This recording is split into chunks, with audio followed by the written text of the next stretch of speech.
2:47 local time. A Ukrainian long-range strike cell receives updated targeting coordinates for two road bridges spanning drainage channels along the North Crimean Canal corridor, southwest of Kherson Oblast. The bridges are unremarkable, single-span concrete structures, each carrying a two-lane road. Neither appears on most tactical maps. But open-source analysts tracking Russian logistics have flagged them for weeks. Every fuel tanker, every ammunition truck moving south toward Russian-held positions in the Kherson direction passes over one of these two spans. Together, they handle an estimated several dozen heavy vehicle transits per night. Take both out in the same window, and Russian logistics in this sector don't reroute in hours. They reroute in days, if at all. This is how Ukraine froze a Russian supply line for 96 hours with two strikes inside a single night. The North Crimean Canal corridor is not glamorous terrain.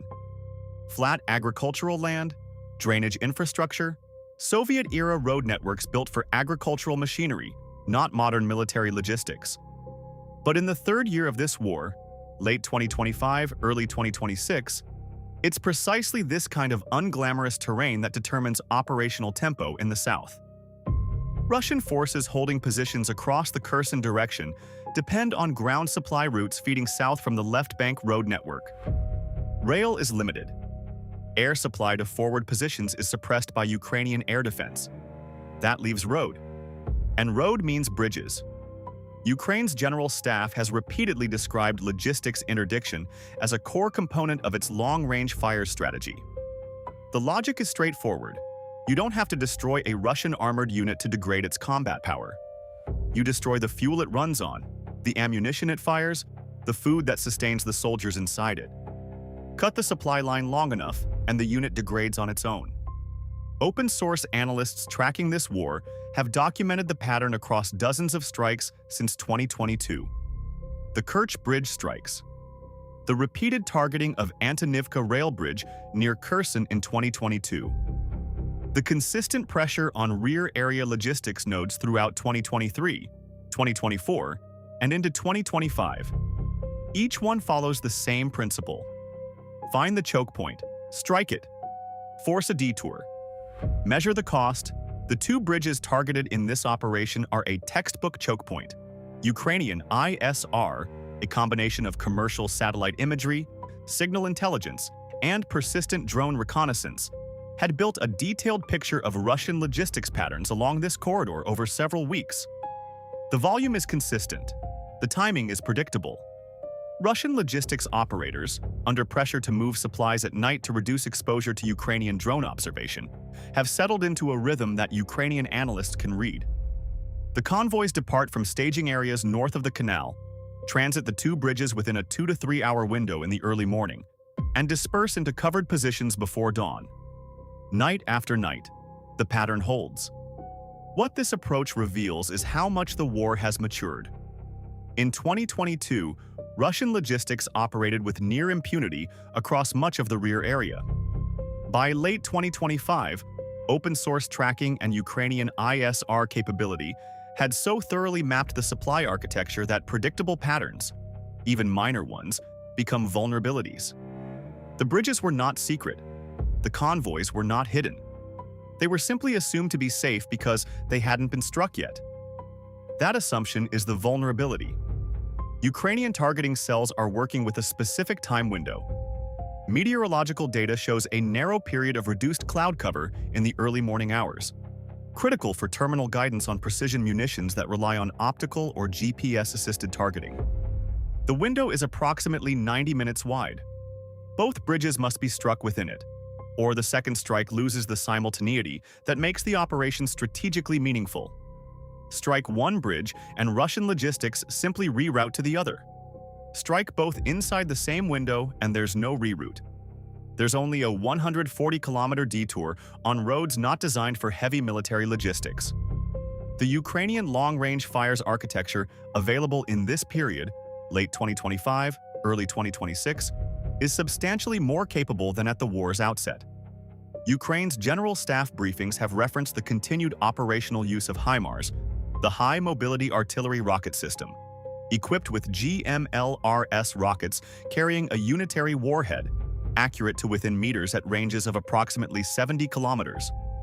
For longer-range targets, Ukraine has employed ATACMS, the Army Tactical Missile System, with operational range extending to approximately 300 kilometers, depending on variant.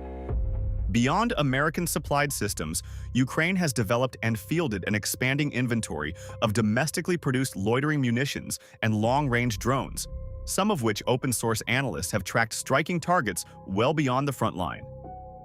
By late 2025, this combination, Western precision rockets plus Ukrainian indigenous strike drones, represents a mature, layered, long-range fires capability that Russian air defense struggles to intercept comprehensively. The targeting package for the two bridges includes multiple munition types, per Ukrainian General Staff briefings and open-source strike analysis. HIMARS GMLRS rounds are assessed as the primary munition for structural impact. Their warhead is designed for hardened targets, and a bridge span, even a modest one, requires a direct hit on the road deck or support structure to collapse. Loitering munitions, Ukrainian-produced variants similar in profile to the Lancet, with operational ranges assessed by open-source analysts at between 40 and 60 kilometers depending on variant, are assessed as the secondary layer targeted at approach road infrastructure and any vehicles caught in the strike window. The combination is deliberate. HIMARS takes the structure. Loitering munitions take the logistics flow caught at the crossing point. Here is the tactical problem the strike planners face. Russian air defense in the Kherson direction, by late 2025, assessed by Western analysts as a degraded but still functional layered network, has demonstrated the ability to intercept HIMARS GMLRS rockets in some instances. Salvo fire, where multiple rounds are launched nearly simultaneously, saturates the intercept window and forces the air defense system to prioritize.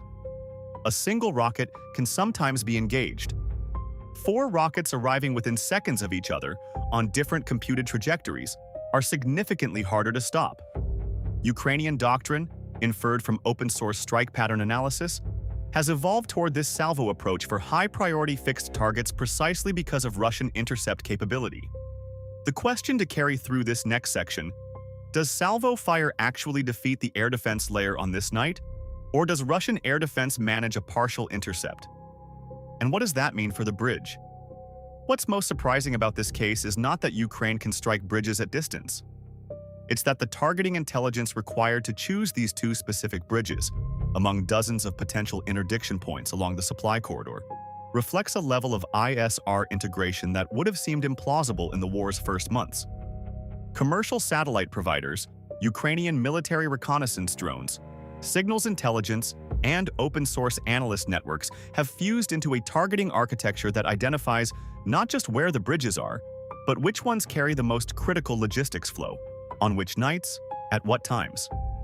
The decision to strike is not guesswork. It's pattern-of-life analysis applied to a military logistics network.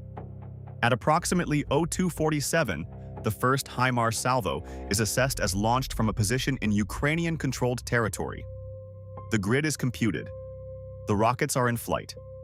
Each GMLRS round, approximately 100 kilograms at launch, with a unitary blast fragmentation warhead weighing approximately 90 kilograms, follows a ballistic arc that places it on target in under 90 seconds from a typical engagement range. Russian air defense radar systems in the sector detect the launch signature. The intercept window is narrow. Open-source analysis of strike footage, where available, and Ukrainian General Staff reporting suggests the air defense layer in this corridor by late 2025 is operating at reduced effectiveness. Multiple S-300 batteries assessed as covering the Kherson direction have been targeted by Ukrainian strikes over the preceding months. Open-source tracker Oryx, which documents visually confirmed equipment losses, has recorded the destruction or damage of multiple Russian air defense components across the southern sector throughout 2025. What remains is not nothing. Russian air defense never fully collapses, but its density has thinned. The salvo enters a degraded intercept environment. The first bridge receives confirmed impact. Ukrainian General Staff reporting, cross-referenced with commercial satellite imagery assessed by open-source analysts within hours of the strike, shows the road deck of the first bridge has collapsed, At minimum, the western span, sufficient to render the crossing impassable to heavy vehicles. A single GMLRS round hitting the deck of a two-lane concrete bridge at this scale does not merely damage the surface.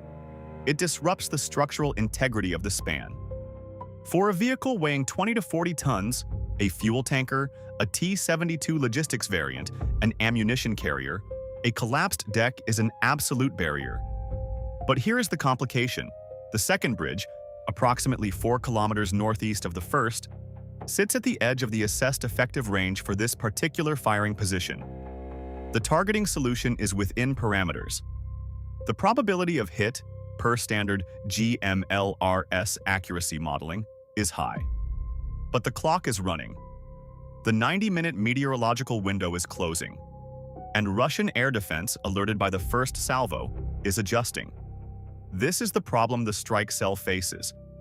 The second bridge requires a second salvo, and launching a second salvo from the same position within minutes of the first is a known risk. Russian counter-battery radar, if operational in sector, can locate the firing position from the first launch signature and task artillery or rocket fire against it within minutes. Ukrainian HIMARS crews operate under a doctrine of shoot and move precisely because of this vulnerability.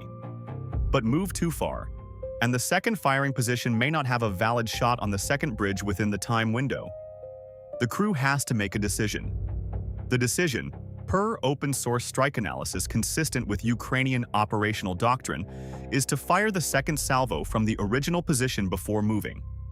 The risk is accepted. The salvo is launched. The crew moves immediately. Within approximately 4 minutes, the vehicle is relocating.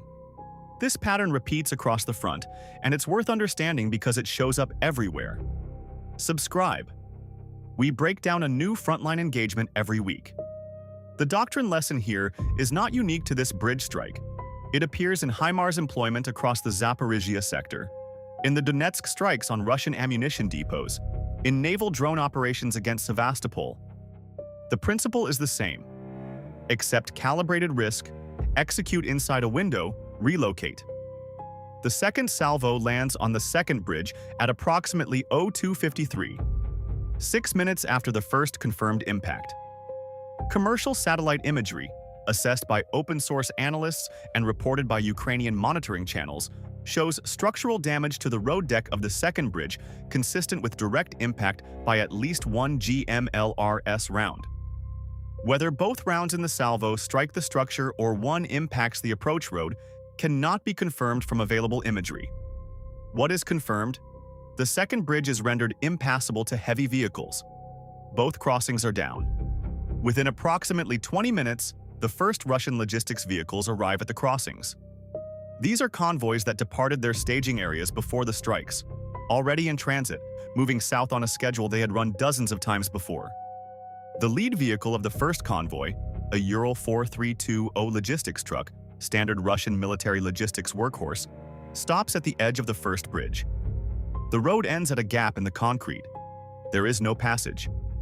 The driver has no immediately available information about the second bridge.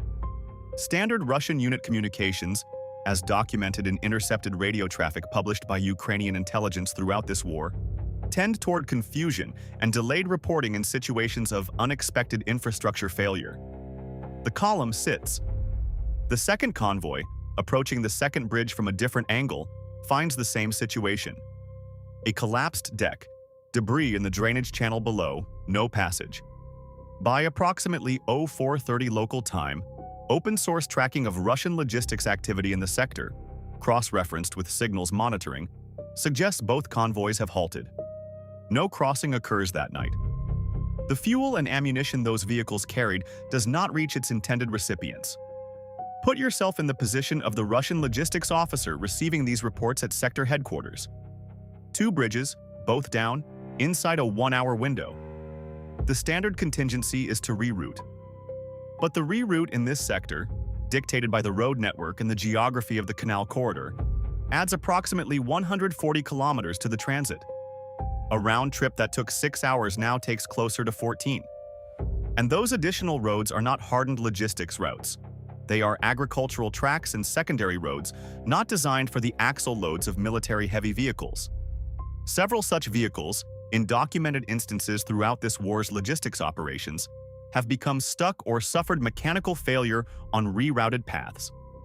Here is the take that will probably generate disagreement. Russian military logistics, by late 2025, has not adapted to this vulnerability as effectively as the scale of losses demands. Open-source analysts tracking Russian logistics patterns note that the reliance on predictable road corridors, the same routes, the same timing windows, the same bridge crossings, persists across sectors even after repeated strikes. It reflects not incompetence at the individual unit level, but a structural failure of the logistics architecture to build in redundancy at the pace that Ukrainian interdiction capability has scaled. The strikes keep working because the behavior keeps being predictable. If you track this war seriously, you already see the pattern. Every major Russian logistics node that has been struck, the Kerch Bridge, the Antonivka crossing, the rail junctions in Zaporizhzhia Oblast, has followed the same arc. Overuse, identification, strike, disruption, slow and costly reroute. The lesson for the Russian side has been available since 2022. The failure to act on it is the recurring vulnerability. The 96-hour disruption figure, cited in Ukrainian General Staff reporting and assessed as broadly consistent by open-source logistics monitoring, reflects the time required not just to reroute convoys, but to repair or bypass the damaged structures. Russian military engineering units can deploy pontoon bridging equipment, but doing so requires assets that are not always immediately available in the sector, and doing so under potential Ukrainian drone observation carries its own risk. Pontoon bridges are visible. They are targetable. Ukrainian loitering munitions, the same type used as secondary munitions in this strike, have documented records of destroying pontoon crossing equipment in open-source footage from multiple sectors of this war. For 96 hours, the Russian units on the receiving end of this supply line operate on reduced logistics. What that means in practical terms depends on how much reserve stock those units held. Russian doctrine calls for forward units to maintain several days of ammunition and fuel at forward supply points. In practice, per Ukrainian battlefield reporting and open-source analysis of captured Russian logistic records, Russian units in this period frequently operate with reduced forward stocks due to earlier interdiction of the supply chain. A 96-hour cut does not empty a unit's magazines in 96 hours, but it degrades combat power. Artillery fires fewer rounds. Vehicles conserve fuel. Rotations are delayed. The cumulative effect across a sector and across multiple interdiction events is measurable. One detail that has stayed with analysts reviewing this operation: the loitering munitions employed as secondary weapons in this strike are assessed to have engaged at least 2 Russian vehicles caught in the approach road area at the time of the main strike. This is not confirmed with precision. Open-source footage from the area is limited, but Ukrainian General Staff reporting references vehicle losses in the vicinity of the bridges in connection with the strike, and the pattern is consistent with documented Ukrainian strike doctrine that pairs structural munitions with area denial weapons to complicate recovery and response. Whether those vehicles were part of a transit convoy or a security element positioned near the bridges is not confirmed. What is confirmed? The strike was not limited to the bridge structures. The broader doctrine lesson from this engagement is about the economics of logistics interdiction versus the economics of direct combat. A HIMARS GMLRS rocket costs approximately $160,000. A salvo of 4 rounds, the kind used to maximize probability of hit against a defended target, costs approximately $640,000. 2 salvos, targeting 2 bridges, approximately $1.3 million in munitions cost, setting aside the sunk cost of the platform and crew. Against that, the interdiction value: 96 hours of degraded logistics for a Russian sector force, forced rerouting that burns additional fuel, adds vehicle wear, delays ammunition resupply. Western analysts who have modeled this cost exchange have consistently found that logistics interdiction yields a favorable ratio. The cost imposed on Russian operations over a 96-hour disruption period, in fuel consumed on reroutes, in ammunition not delivered, in combat power degraded, exceeds the cost of the munitions used. The $500 drone statistic gets the headlines. But the $1.3 million precision strike that freezes a supply line for 4 days is doing the same calculation at a different scale. The bridges, per open-source satellite imagery monitoring, remain non-functional for heavy vehicle transit for approximately 4 days after the strike, consistent with the 96-hour figure in Ukrainian General Staff reporting. Russian military engineering activity is observed in commercial satellite imagery, consistent with assessment of repair or bypass operations, beginning approximately 48 hours after the strike. A pontoon element is assessed as deployed at the site of the first bridge. Whether it was engaged by subsequent Ukrainian strikes is not confirmed in open-source reporting as of available information. What the operation demonstrates is not a single decisive blow. It is a chapter in a longer campaign of logistics attrition that Ukrainian forces have waged throughout this war with increasing precision and scale. Each bridge struck, each depot hit, each fuel convoy caught in the open by a loitering munition. These are not individually decisive. They compound. Russian forces in the southern sectors of this war have had to manage the cumulative weight of hundreds of such interdictions across 3 years of fighting.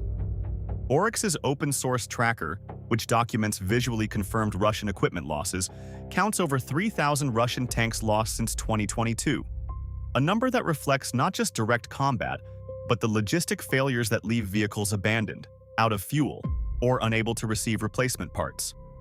The bridge strike is one data point in that larger equation. Is this kind of precision logistics interdiction cheap enough to scale, accurate enough to be decisive on the specific target? The defining military technology lesson of this war? And if so, which military powers are building the doctrine to counter it, and which are still fighting the last war? Drop your read on that in the comments. We read everyone. The 96-hour freeze ended. The rerouted convoys moved again. The pontoon or repaired crossing restored some fraction of the supply flow.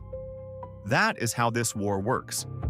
Not decisive single blows, but sustained attrition across 1,000 points of pressure.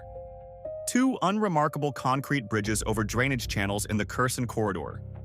93 minutes between the first confirmed impact and the last assessed munition impact. 140 kilometers of forced detour.